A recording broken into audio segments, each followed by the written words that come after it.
Olá pessoal, sejam bem-vindos ao canal do Centro Espírita Allan Kardec de Porto Velho no YouTube.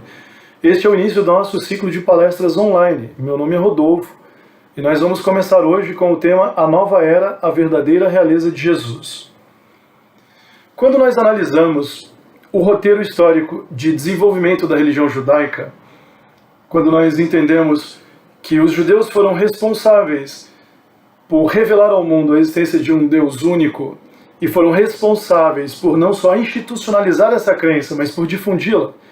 Embora, claro, a gente sabe também que alguns outros povos tinham essa compreensão, mas não foram tão bons em organizá-la e difundi-la pelo mundo, como os egípcios chegaram a fazer isso, por exemplo.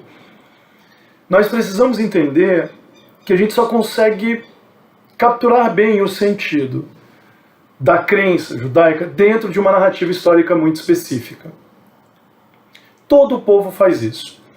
Toda cultura humana estabelece uma narrativa histórica por meio da qual seus integrantes, seus membros, conseguem se identificar, desenvolver os laços de identidade cultural que formam esse grupo. Todo grupo humano tem uma história sobre como ele surgiu, a sua origem, qual é a sua natureza no mundo e qual é o seu destino, suas expectativas de vida futura. Isso é bastante comum. É um traço comum das comunidades humanas. Quando nós observamos o desenvolvimento da religião judaica, a crença em um Deus único precisa ser encaixada nos outros elementos da narrativa. Deus criou o mundo, o pecado original de Adão e Eva nos lançou na incerteza da vida material. Nós temos o roteiro. Qual é a nossa natureza? A nossa natureza é a de criaturas falíveis, de vontade fraca, que estão transitando pelo mundo, buscando a redenção das próprias almas. Para os judeus, o indivíduo, a personagem, a entidade sagrada responsável por redimir o mundo do pecado original e reestabelecer a ordem natural das coisas não veio. É aí que entra a tradição cristã. Para a tradição cristã, esse papel coube a Jesus. Jesus seria o responsável por, completando os elementos dessa narrativa, redimir o mundo.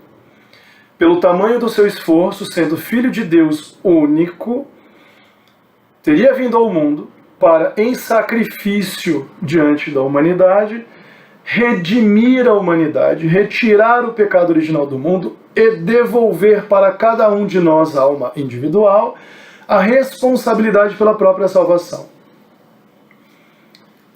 Que futuro nos aguarda?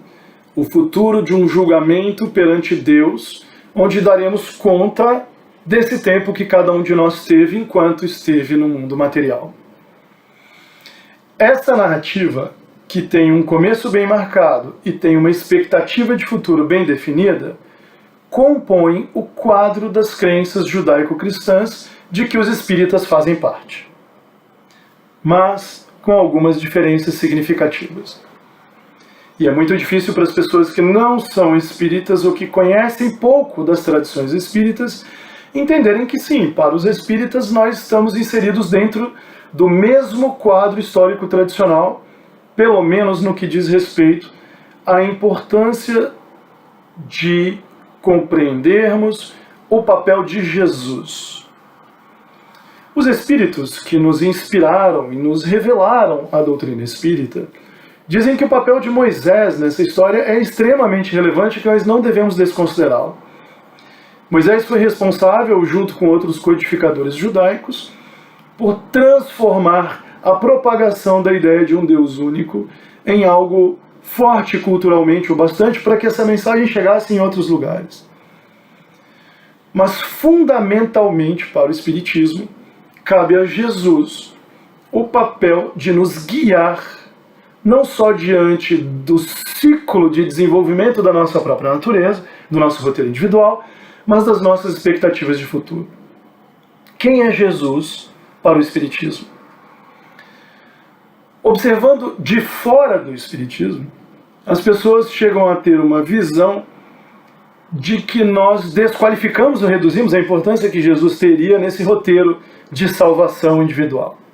Bom, de fato, Jesus não é para nós um salvador ou um redentor do mundo no mesmo sentido que para os cristãos não espíritas, por exemplo. O que o Espiritismo nos ensina é que dentro das culturas humanas, Deus nos dá a oportunidade de encontrarmos os elementos da realidade espiritual que nós podemos reunir para compreender a verdade acerca da nossa natureza e do nosso destino. Quem somos nós? De fato.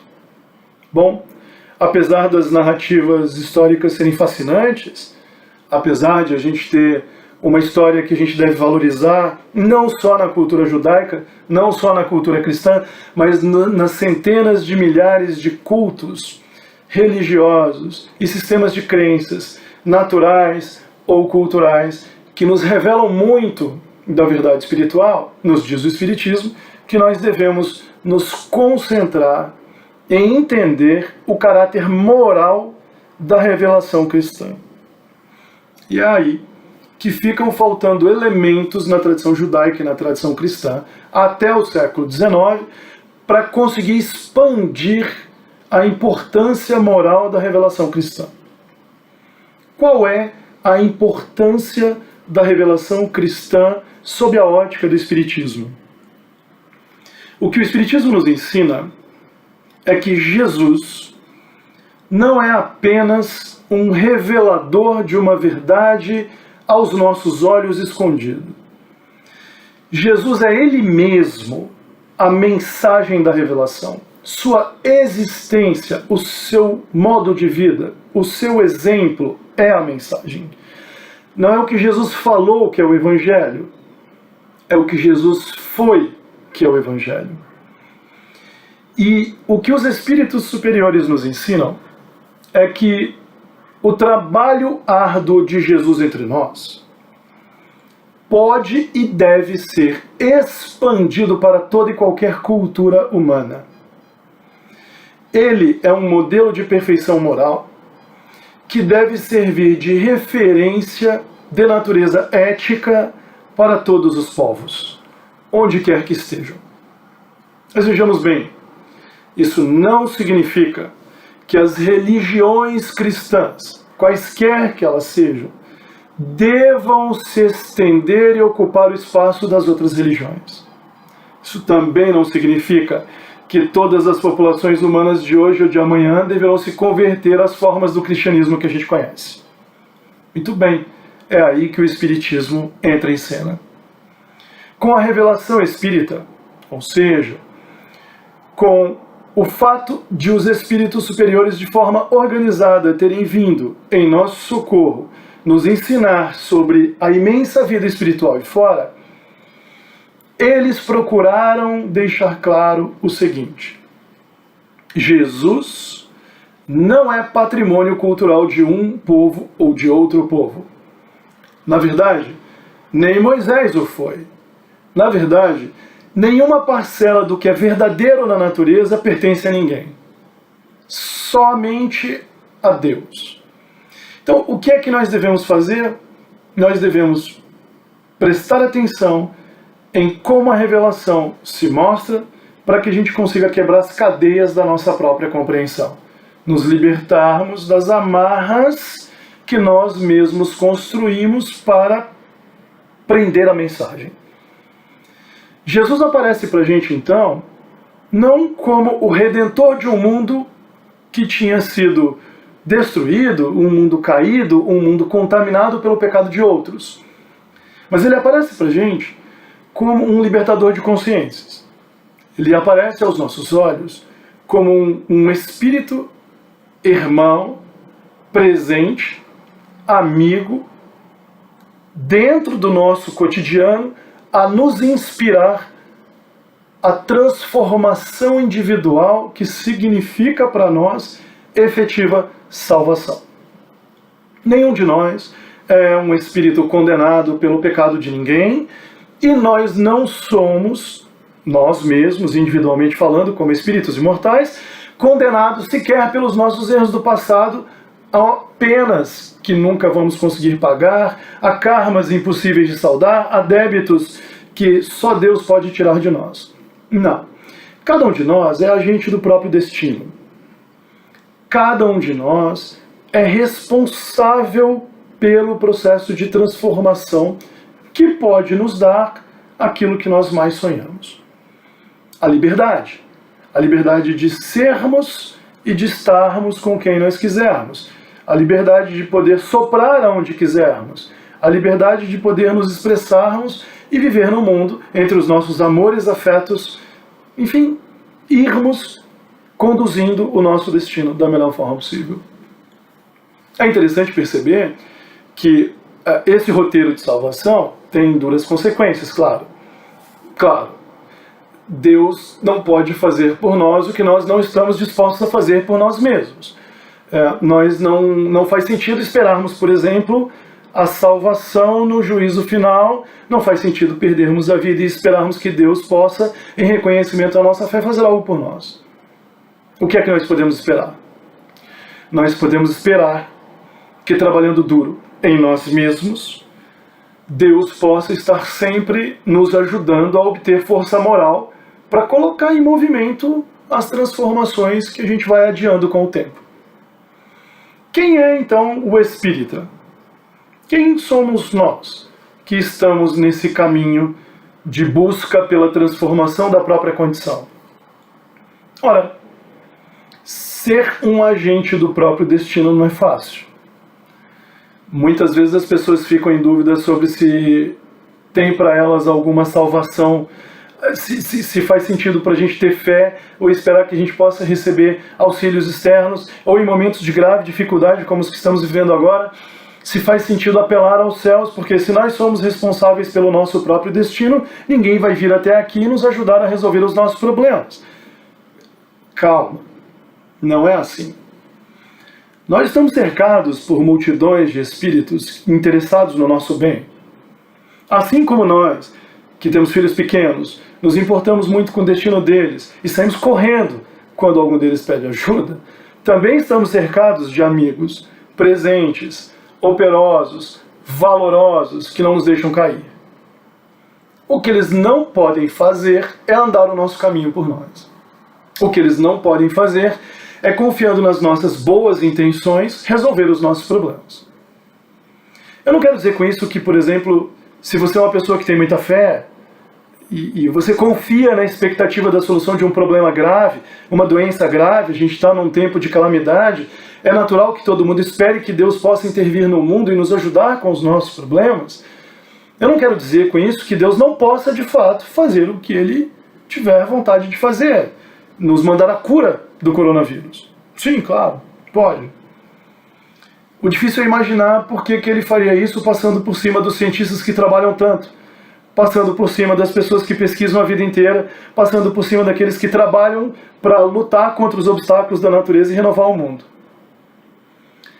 O Espiritismo nos ajuda a adquirir um nível de maturidade muito difícil, mas não nos deixa sem o socorro e o alento de perceber que nós estamos cercados pela providência divina que trabalha no mesmo ritmo pela transformação do mundo. Então, se nós voltarmos naquele roteiro lá do começo, quando eu falei, um roteiro que inclui a criação do mundo por um Deus único, soberanamente justo e bom, um roteiro que passa pelas enormes dificuldades materiais no mundo de todos os seres humanos encarnados, e não só de Adão e Eva, mas de todos.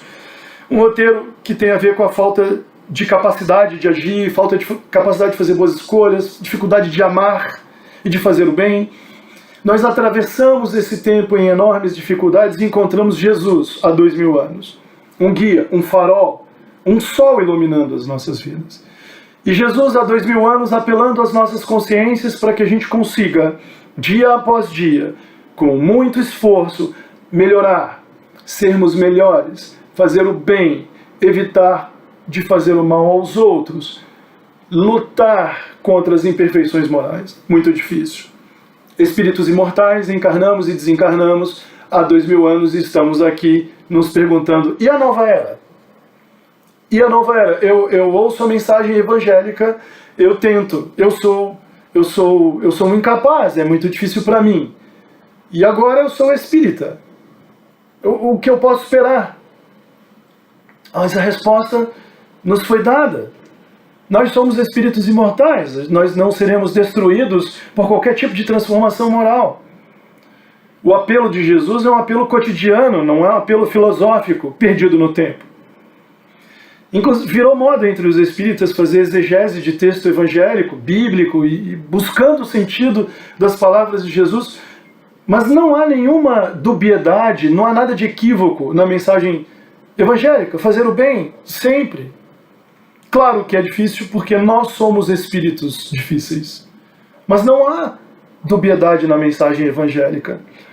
Não há dificuldade na interpretação do texto evangélico que sobreviva a uma análise mínima das nossas necessidades atuais. Se pensarmos bem no tempo que estamos vivendo, é um momento de muita dor e sofrimento para toda a humanidade, estamos todos presos em casa, sentindo enorme dificuldade para conseguir tocar as nossas vidas adiante. O pessoal da saúde está aí fora, batalhando duro, sendo responsável pelas outras pessoas que não são. O pessoal da segurança pública, da limpeza, catadores de lixo, os camponeses trabalhando para alimentar as nossas mesas. Uma multidão de pessoas preocupadas, enquanto uma parte das outras pessoas irresponsáveis. Essa luta da humanidade inteira pela evolução moral é uma luta cotidiana. Onde está a nova era? A nova era está dentro de cada um de nós.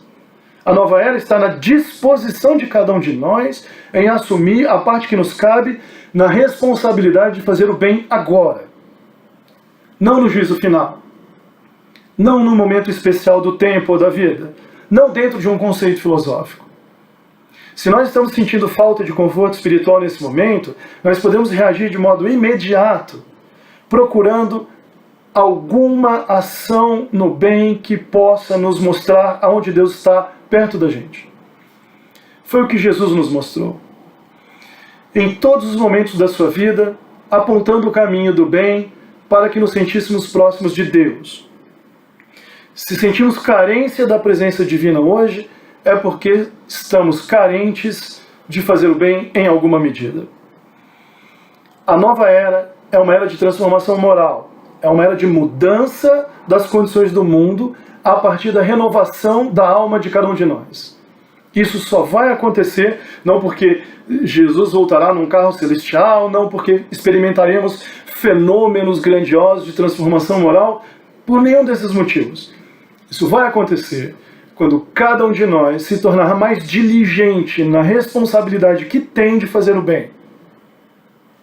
Se nós estamos carentes, se estamos em dificuldade, vamos fazer alguma coisa. Se não podemos sair aí fora, se não é o papel que nos cabe, vamos orar pelas pessoas que estão lutando aí fora. Vamos elevar os nossos pensamentos e tentar ajudar, em vez de repercutir o mal. Vamos procurar os filhos que estão em casa e dar um beijo neles e dizer que os amamos. Vamos ligar para o papai, para a mamãe, para a vovó, para as pessoas que estão sozinhas agora e dizer a elas que nós as amamos, que estamos com elas e que não vamos abandoná-las. Vamos trazer a transformação de Jesus para o nosso cotidiano dentro de casa, dentro das nossas mentes. Porque ou fazemos isso de forma efetiva no nosso dia a dia, ou a redenção para o cristão não passará de mais uma metáfora na longa história de tradições humanas. Que Deus nos abençoe.